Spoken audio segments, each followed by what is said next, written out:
오늘도 주의 전에 올라오신 여러분을 주님의 이름으로 환영하고 축복을 드립니다.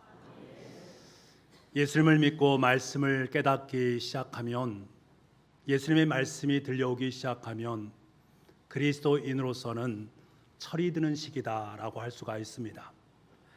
하나님의 말씀을 들어도 귀에 들리지 않고 말씀을 읽어도 이해가 되지 않았는데, 하나님의 말씀을 들으면서 귀에 들리기 시작한단 말입니다. 이해가 되기 시작하고 말씀을 삶을 통해서 살아내기 시작합니다. 성경을 읽을 때에도 나에게 유리한 말씀만 읽으면서 그것이 나에게 너무나 좋다라고 말하는 것에서 이제는 나에게 쓴소리를 하시는 주님의 음성을 듣기 시작합니다. 그런데 도리어 그것이 기쁨으로 나의 삶 속에 오는 겁니다. 이때가 바로 신앙적으로 성장하는 시기다라고 할 수가 있습니다. 신앙적으로 우리가 성장을 하면 우리의 삶 속에 고민 한 가지가 생기기 시작합니다. 분명히 하나님의 말씀을 들었고 하나님 말씀을 이해했는데 그 말씀을 내 삶으로 살아내려고 하니 그것이 참 어렵습니다. 이 순종의 문제 앞에서 참 고민이 되는 것이죠. 신앙생활에서 무엇보다 강조되는 것이 믿음 아니겠습니까? 이 믿음과 똑같은 선상에 놓고 강조되는 단어가 있으니 그 단어는 바로 순종이라는 단어입니다. 믿음과 순종, 믿음을 가졌다라는 증거가 무엇으로 드러납니까? 순종으로 드러나게 되어 있습니다. 믿음을 가진 사람이 순종하지 않을 수 없습니다. 하나님 말씀에 순종하는 그 사람이 믿음의 사람이다 라고 할 수가 있습니다. 순종하지 않는 삶을 살아가는 삶은 가짜 믿음을 소유한 사람이라고 할 수가 있습니다. 하나님 말씀에 대한 순종은 구원받은 증거가 될 수 있습니다. 구원받지 않은 사람은 하나님 말씀에 절대로 순종하지 않습니다. 하지만 구원받은 사람은 순종하게 되어 있습니다. 그러니까 이 순종은 내가 예수 그리스도를 잘 믿고 있는지 그렇지 않은지 하는 기준점을 마련케 해주는 말입니다. 왜냐하면 하나님의 자녀가 아닌 사람들은 하나님의 말씀에 순종하지 않기 때문입니다. 예수님께서 뭐라고 말씀하셨는가? 마태복음 7장 26절 말씀에 이렇게 말씀하십니다. 나의 이 말을 듣고, 그러니까 예수님의 말을 듣고 말씀을 듣고 행하지 아니하는 자는 그 집을 모래 위에 지은 어리석은 사람 같으리니, 하나님의 말씀을 듣고 그 말씀대로 순종하지 않는 사람을 어리석은 사람이라고 말씀하고 있습니다. 하나님을 사랑한다고 고백하는 사람은 순종으로 이를 증명해낼 수 있어야 됩니다. 그런데 문제는 이 하나님의 명령에 순종하기가 어렵다는 것들입니다. 하나님의 말씀에 순종하기 어렵기 때문에 신앙생활 하기가 참 어렵구나 하는 마음이 들게 됩니다. 신앙생활하는 것이 왜 이렇게 힘들고 어렵지 하는 마음이 듭니다. 그래서 이 믿음 그만 떠나가야 되는 것이 아닌가 하는 생각도 품기도 합니다. 그런데 여러분, 이러한 시기가 바로 신앙생활에 철이 드는 시간입니다. 이러한 고민 없이 말씀에 대해 순종의 자리로 나아갈 수 있는가? 그럴 수 없다라는 것들입니다.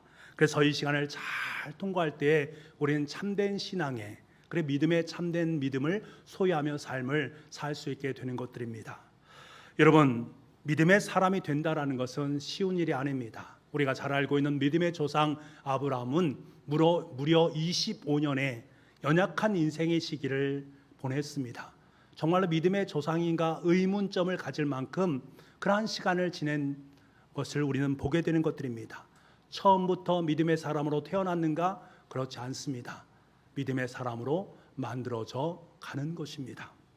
오늘 우리가 함께 나눌 이삭도 마찬가지입니다. 그도 실수도 많고 연약했던 우리와 같은 사람이었습니다. 오늘 본문 1절 말씀에 이렇게 시작을 합니다. 1절 말씀 우리 함께 보겠습니다. 시작. 첫 흉년이 들었더니 그 땅에 또 흉년이 들매 이삭이 그랄로 가서 블레셋 왕 아비멜렉에게 이르렀더니, 이삭과 그 가족이 부엘라 헤로이에 살고 있었는데 그 땅에 큰 흉년이 들었단 말입니다. 아버지 아브라함 때도 같은 일로 그 흉년으로 말미암아서 애굽으로 내려간 적이 있었습니다. 그때의 애굽은 굉장히 번성한 도시로 도시였단 말입니다.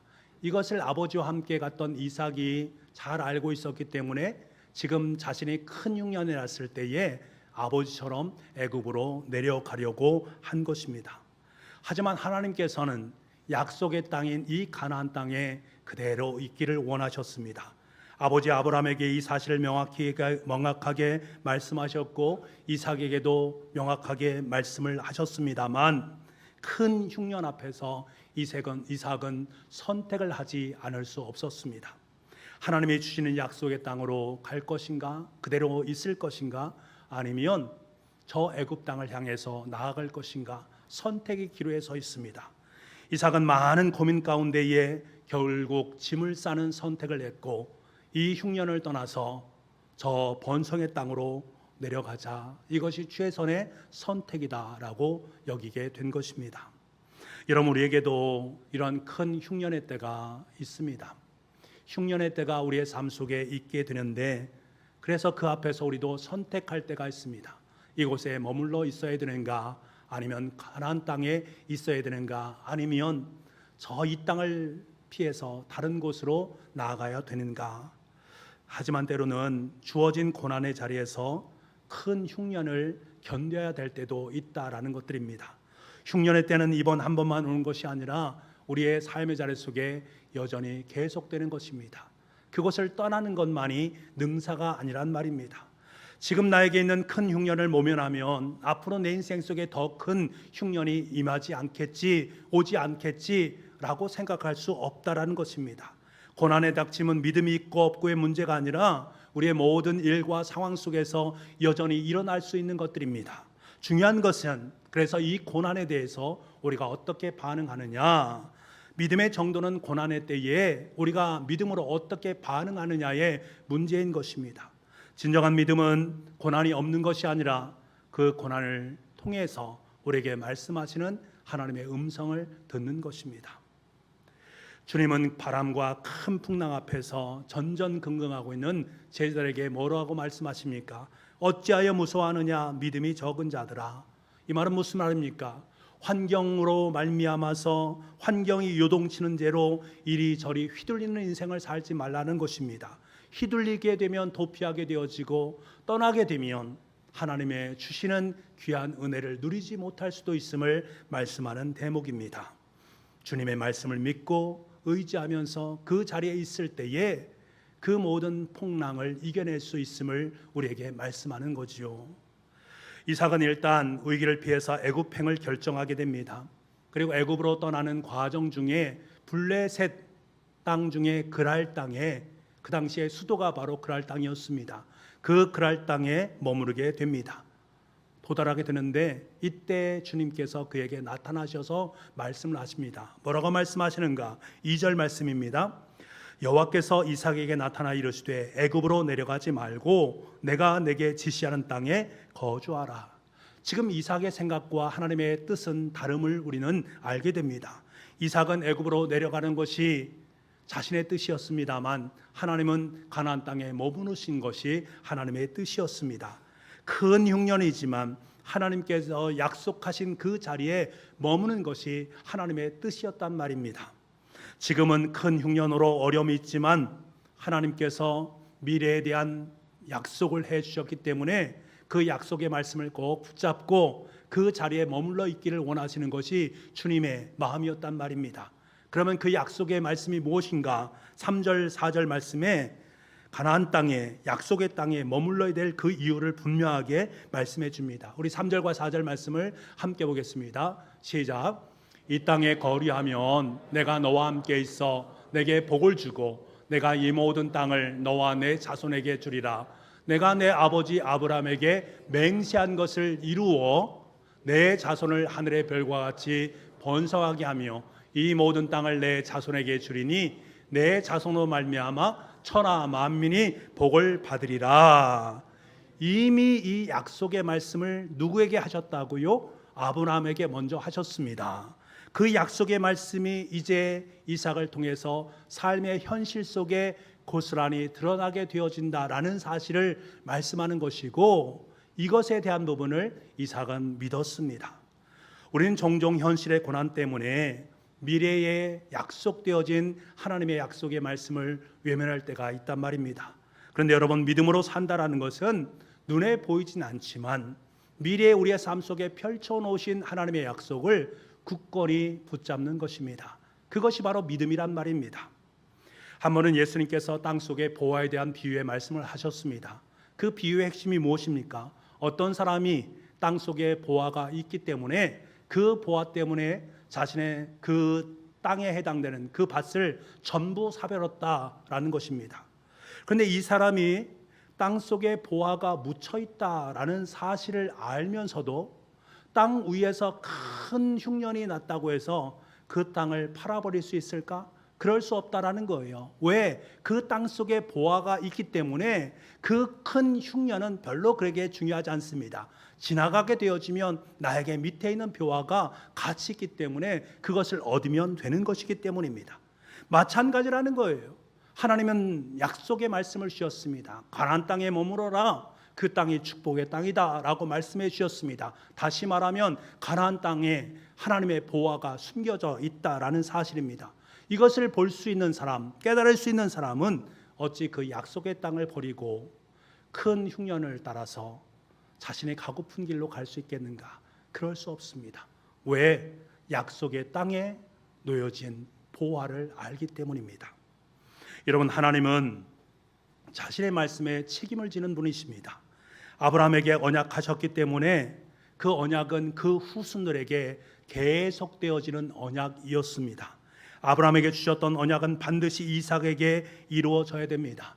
아무리 큰 흉년이, 아무리 큰 풍랑이 일어난다 할지라도 그 약속은 반드시 지켜져야 되고 반드시 이어져야만 되는 것입니다. 왜? 하나님은 약속에 변함이 없으신 분이기 때문입니다.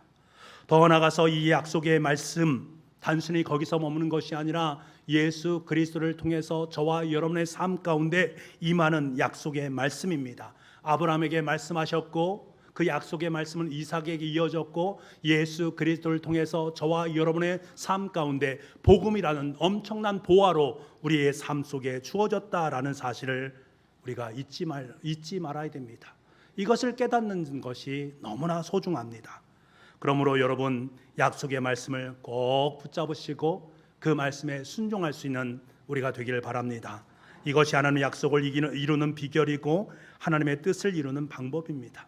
지금 하나님께서 이삭에게 말씀하는 거예요. 큰 흉년을 뛰어넘어서 미래를 약속하시는 하나님의 약속의 말씀에 순종하는 삶을 살아가라. 그러면 하나님께서 그 외의 모든 것을 하늘의 복으로 너의 삶 속에 허락해 주시겠다라는 말씀입니다. 이삭은 온전하지 않습니다만 하나님이 주신 약속을 어렴풋이 마음속에 품을 수 있었습니다. 그래서 애굽으로 내려가던 그 길에 서서 멈추게 됩니다. 어렴풋이 약속하신 하나님의 약속이 그의 마음속에 들어오게 되자 멈추게 되는 것입니다. 더 이상 흉년을 바라보지 않습니다. 환경의 지배를 바라보지 않습니다. 하나님 말씀에 순종하면서 그 아래에 정착을 하게 됩니다. 그러면서 하나님께서 허락하신 농사를 짓게 되는 모습을 보게 됩니다. 이때 하나님께서는 그가 순종한 삶에 대해서 순종의 열매를 허락해 주십니다. 하나님의 풍성한 은혜를 그에게 베풀어 주는 것들이지요. 어떤 은혜였습니까? 12절부터 15절 말씀입니다. 이삭이 그 땅에서 농사하여 그 해에 100배나 얻었고 여호와께서 복을 주심으로 그 사람이 장대하고 왕성하여 마침내 거부가 되어 양과 소가 때를 이루고 종이 심히 많음으로. 이삭이 하나님 말씀에 순종해서 애굽 땅에 내려가는 것을 멈추었을 때, 그리고 그 땅에서 농사를 지을 때 하나님께서 그를 거부로 만들어 주셨다. 그랄 땅에 흉년이 들어서 그랄 사람들은 다 농사를 망쳤습니다만 다른 사람은 다 망하겠는데 하나님께서는 이삭에게 100배의 은혜를 베풀어 주었습니다. 어떻게 이런 일이 가능했을까? 여러분, 이것을 인간의 언어로 말할 수 있겠습니까? 인간의 언어로 해결할 수 없는 그러한 문제입니다. 하나님의 은혜로만 말할 수 있는 대목 아니겠습니까? 아마 이삭은 하나님의 은혜 앞에서 분명히 깨달았을 것입니다. 거부가 되었다라는 것, 그것이 중요한 것이 아니라 그 이면 속에서 하나님의 말씀의 능력과 하나님의 살아계심과 하나님께서 신실하심을 삶을 통해서 경험하게 되었던 거죠. 여러분, 우리도 마찬가지입니다. 하나님께서는 우리의 삶 속에 날마다 부어주시는 하나님의 은혜가 있습니다. 그 은혜를 품고 우리는 지금까지 살아왔고, 앞으로 여러분의 삶 속에 언약되어진 미래의 은혜의 약속들이 우리의 삶 속에 있단 말입니다. 그래서 우리는 하루하루의 삶을 그 은혜를 캐내면서 살아가는 존재란 말입니다. 우리는 이 은혜를 만날 때마다 감격을 하게 됩니다.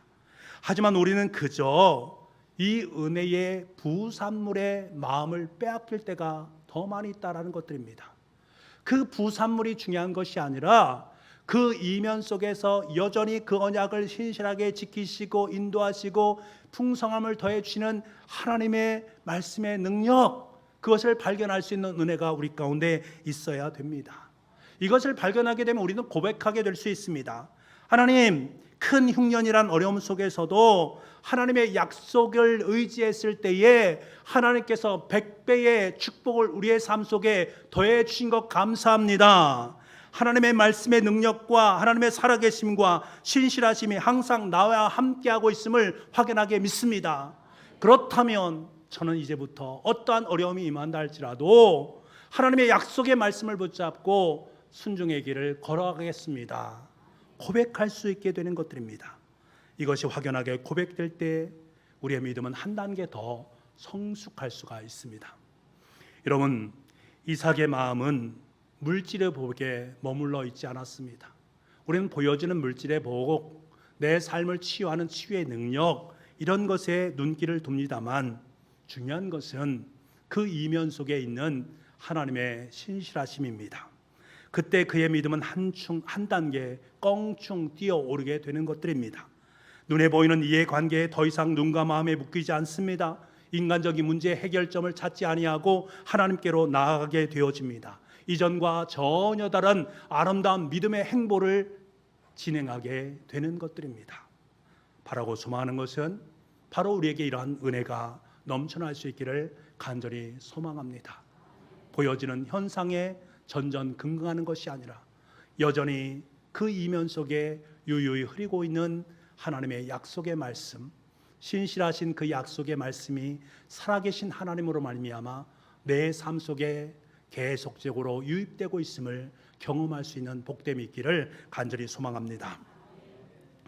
이삭이 하나님의 은혜로 거부가 되자 블레 사람들이 이삭을 시기하기 시작했습니다.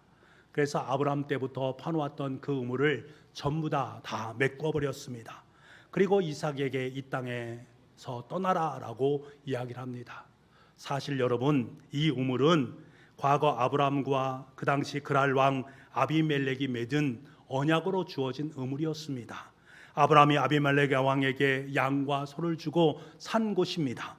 7 암양 새끼로 증거를 삼은 우물이 바로 이것이었단 말입니다. 그러니까 그 우물의 주인은, 소유권은 이삭에게 있습니다. 그럼에도 불구하고 이삭은 자신의 소유권을 주장하지 않았습니다.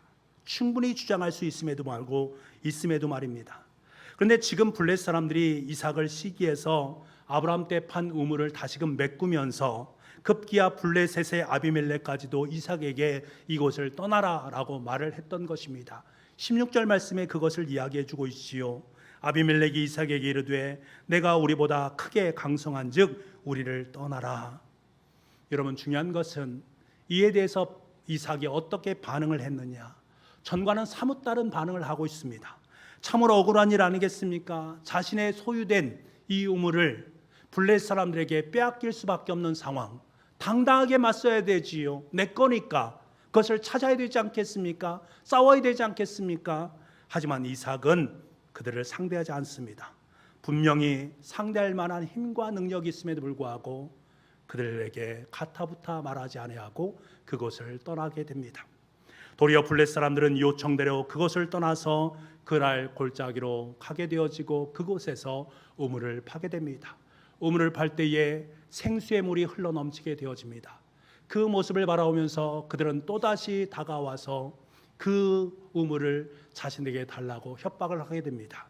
그때 그 자리에 또 그 우물을 그 자리에 놓고 또다시 이동을 하게 되지요. 이동을 하면서 우물을 봤을 때 또다시 우물에 생수가 흘러나오는 것을 보게 됩니다. 그러자 또다시 그들은 그 우물을 가지고 시기함으로 말미암아 또 그 자리를 떠날 수밖에 없었습니다. 또다시 분쟁이 생기기 시작한 것입니다. 이삭은 미련 없이 그것을 떠납니다. 그리고 더 이상 그들이 시비를 걸지 않을 때까지 우물을 파는 그의 모습을 보게 됩니다. 여러분, 어떻게 가능한 일입니까? 내 자신의 것을 다 빼앗긴 상황인데 계속적인 고난의 시간을 지나야 되는 그 상황 속에서 어떻게 자신의 모든 것을 다 내려놓을 수 있었는가? 이삭은 큰 믿음의 사람으로 변했던 것입니다. 이삭은 이미 경험했습니다. 그랄 사람들이 경험해 보지 못한 100배의 하늘의 복을 이미 경험했습니다.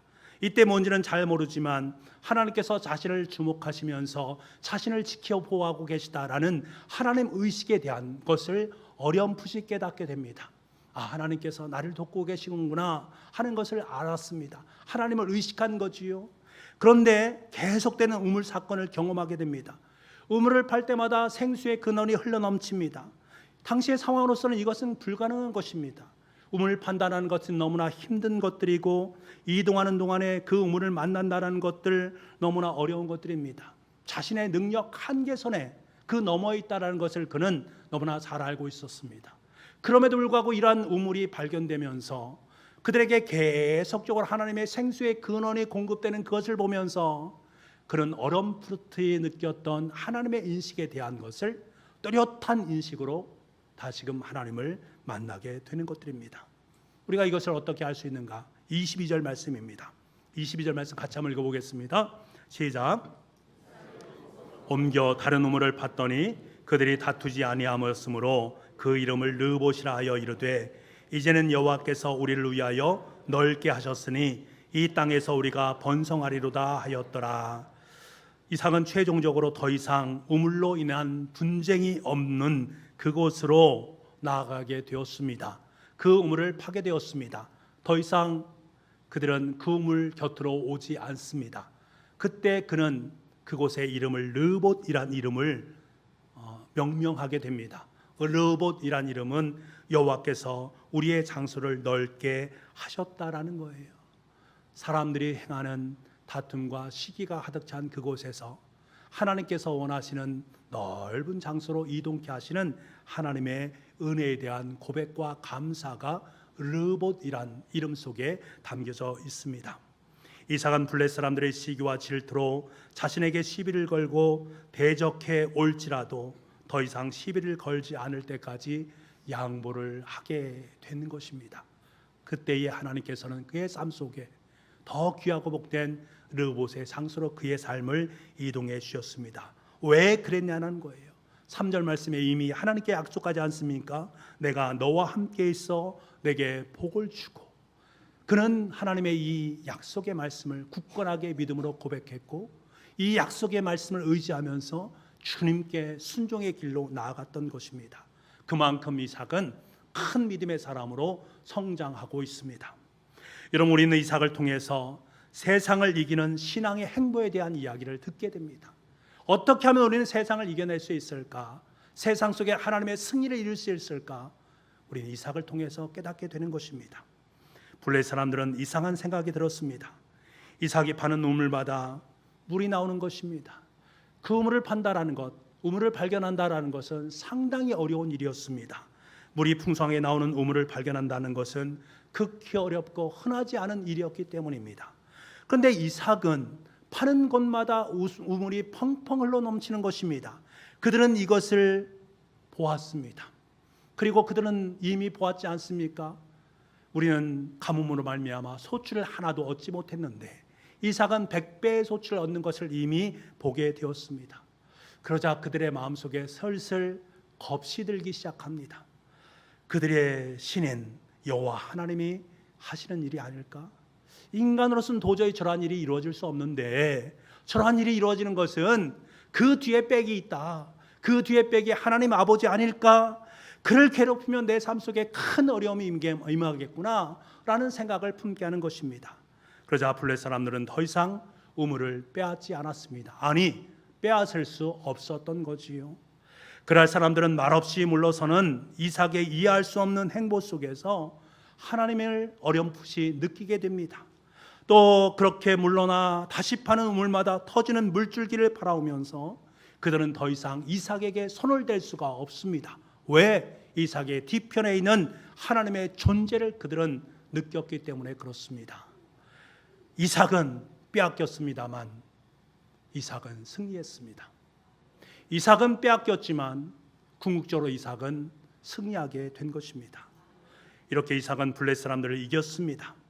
이삭은 거듭되는 하나님의 돌보심을 경험하면서 하나님께서 진실로 살아계심을 확인하게 믿음으로 고백해낼 수 있게 됩니다.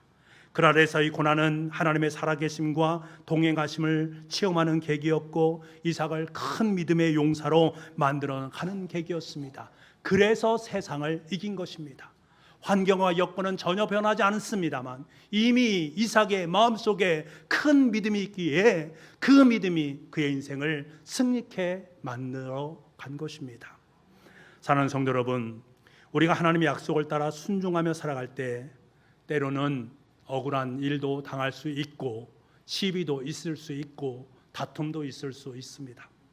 세상은 자신의 강력한 힘으로 우리가 파놓은 우물을 내놓아라, 세상은 우리가 차지하고 있는 우물을 메꾸면서 이곳을 떠나라, 우리를 윽박지를 때도 있단 말입니다.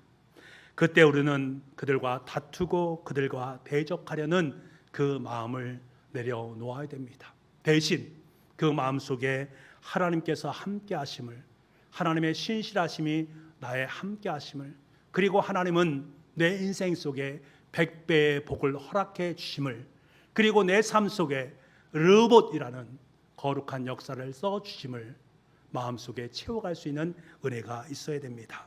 세상의 회방과 간섭에도 좌절하지 아니하고 하나님의 약속을 따라 하나님의 말씀에 순종하는 삶만이 가장 가치 있고 의미 있음을 깨닫고 그 말씀에 순종하는 것입니다. 그때 하나님께서 우리를 위해 예비하신 르봇에 도달할 수 있는 아름다운 역사를 써 내려가 주실 것입니다. 여러분, 이삭은 연약했습니다. 이삭은 인간적인 인생이었습니다. 우리도 마찬가지로 연약하고 지극히 인간적인 삶입니다. 그런 이삭에게 하나님께서 약속의 말씀으로 함께해 주셨고 그를 깨우쳐 주셨습니다. 우리에게도 이런 은혜가 있기를 간절히 소망합니다. 이삭은 온전한 믿음을 소유하지 않았습니다. 우리도 마찬가지입니다. 우리의 믿음은 연약한 믿음이고 좀 모자란 믿음일 수 있습니다. 하지만 이삭은 하나님께 주신 말씀을 마음에 품고 그 아래 스탑 멈추었고 그 아래서 100배의 축복과 우물을 팔 때마다 생수의 끈이 흐르는 아름다운 르봇의 역사를 경험하게 되어집니다. 그로 말미암아 하나님께서 살아계시고 하나님께서 신실하게 언약의 말씀을 이루어 가시는구나 라는 사실을 믿음으로 고백해낼 수 있었습니다. 바라고 소망하는 것은 우리에게도 그러한 믿음의 고백이 있기를 간절히 소망합니다. 이삭의 믿음은 성장했고 성숙해졌습니다. 이 가을 저와 여러분의 삶 속에 아름다운 믿음의 성장이 있기를 간절히 소망합니다. 악을 선으로 만들어 가신 하나님의 살아계신 역사를 경험하고 이삭과 함께 하신 분이 지금 우리와 함께 하시는 하나님이시구나 라는 사실을 확인하게 믿음으로 고백해낼 수 있기를 원합니다.